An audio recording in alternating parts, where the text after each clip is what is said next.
Gawa lang ako ng video tungkol sa mga unit na nasusunog yung board or mga natutusta na board. Base lang to sa napapansin ko maari na natutusta or nasusunog yung mga board ng mga bagong integrated ngayon dahil siguro sa minsan yung overuse or yung hindi yung tamang pagtimpla ng lalo ngayon yung may mga tone control.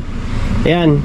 Kadalasan yung setup sagad-sagad na sa base, sagad sa mid, sagad sa treble yung mga tone control, tapos tinutudo pa yung pinaka master volume.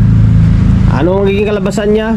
Ma-overheat ito, yung heatsink sobrang init hanggang sa madadali yung parts, sunog yung board. Kasi yung board minsan nakadapa yung pyesa sa may board.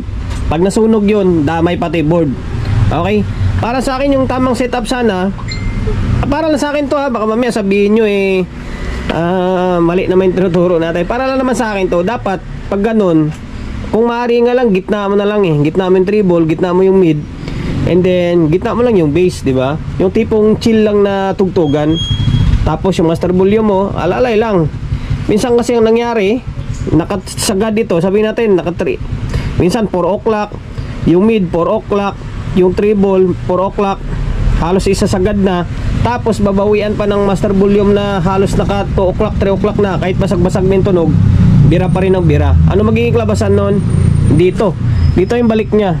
Dito yung balik niya sa my board, di ba? Tapos ngayon, sisihin nyo yung board, sisihin nyo yung manufacturer, sisihin nyo yung brand kung bakit nasisira, di ba? Minsan, yung iba naman, bago naman nila pinapagawa yung mga unit, abot naman ng mga 4 years, 6 years di ba? Kasi nga chill lang sila magpatugtog. And then meron naman talaga na minsan sabihin, sir, 3 buwan pa lang sa akin yan Oo nga, 3 buwan pa lang. Kaso nga lang, abuso or hindi tama yung pagse-set up, di ba? Tapos, isa pang factor. Ngayon, bukod dito sa may tone control na siya, meron pang processor. Dumaan pa siya ng mixer, dumaan pa siya ng equalizer. Kung may crossover pa. Malakas na nga yung gain doon sa may mixer, malakas na yung gain doon sa may equalizer, crossover. Babawian nyo pa dito. Kasi nga masaya kayo masaya, tuwa kasi nga malakas ang dating, di ba?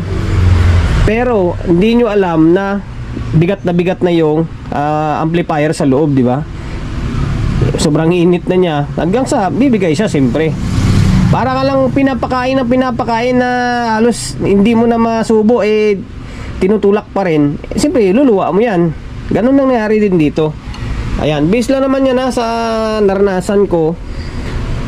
Hindi naranasan, kumbaga sa ano tawag yan, sa napapansin ko kasi yung mga board ngayon, sige sabihin na lang natin na sadyang mahina lang talaga yung board or mga disenyo ngayon. Yun na nga yung point mahina na nga siya, tapos overkill nyo pa, ano maging kalabasan, di ba? Kaya tamang chill lang, tulad nito, meron akong 4 channel dito. Kuha natin yan. May speaker na nakakabit yan, may audio source yan. Itong channel lang patugtugin natin. Ngayon, ilalagay ko siya sa 12 o'clock lahat. 12 o'clock natin. Tapos, pili tayo. Ang nakakabit yan is yung dalawang midhay ko tingnan natin Sa ganyang volume pa lang, halos na sa 9 o'clock pa lang, napakalakas na niya. Diba? Wala pang processor yan.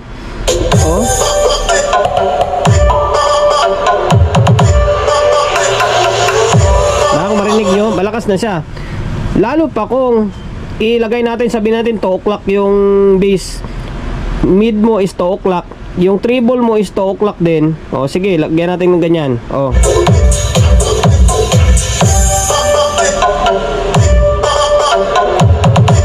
Diba? Sobrang lakas, nakakatakot siya.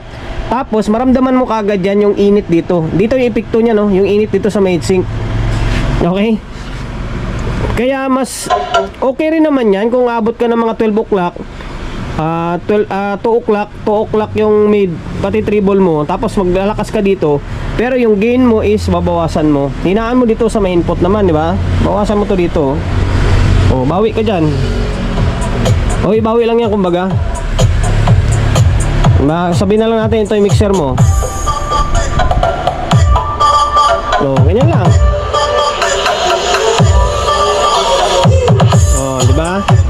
Kasi yung amplifier may hangganan din yan. Hindi naman porkit 500 watts ang nakalagay dyan, isasagarin mo siya sa 500 watts eh.